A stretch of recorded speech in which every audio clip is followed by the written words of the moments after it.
Hi, I'm Beth Leonberg. I'm the director of our nutrition education programs here at Drexel, associate professor in nutrition.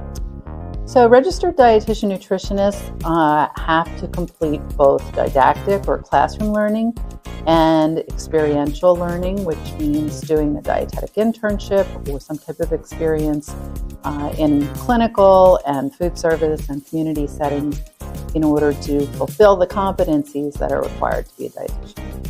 You don't have to have an undergraduate degree in nutrition, and we have had many people become registered dietitians with some other background. Most often they come with degrees in biology or psychology, but it's no longer required that you get a bachelor's degree in nutrition because a master's degree is required to become a registered dietitian. So that's the minimum degree required at this point. So registered dietitian nutritionists have a credential that they have earned by completing the coursework and the experience through accredited programs, and then they need to sit for a national exam.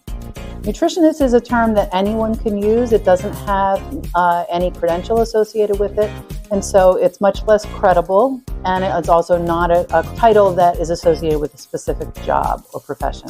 RDNs work in all different kinds of areas. The most common is in clinical settings, which would be hospitals or outpatient facilities or long-term care. But dietitians work in community nutrition settings, so for programs like WIC or SNAP, or in food service settings, and they work for food companies or do research. So it's a very broad spectrum of jobs that dietitians can fill. Yes, you have to do a dietetic internship to become a dietitian. That's the experiential learning component. It's a minimum of 1,000 hours, which has to be completed through an accredited program so that you get an opportunity to fulfill all the competencies that are necessary to enter the profession.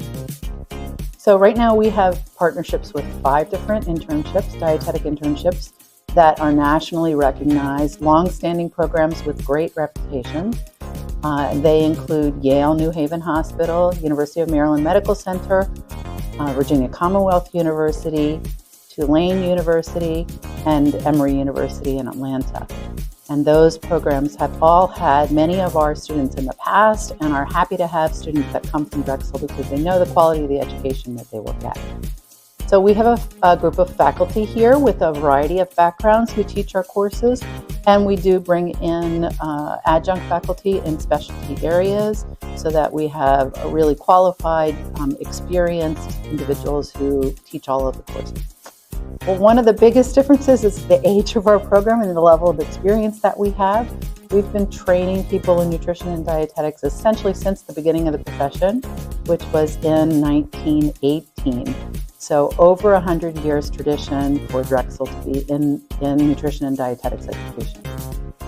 I think one of the things that students should know about being a dietitian is that it gives you a lot of different kinds of opportunities, and there's tremendous flexibility to work in different kind of settings and move around over the course of your career to kind of build a really interesting path.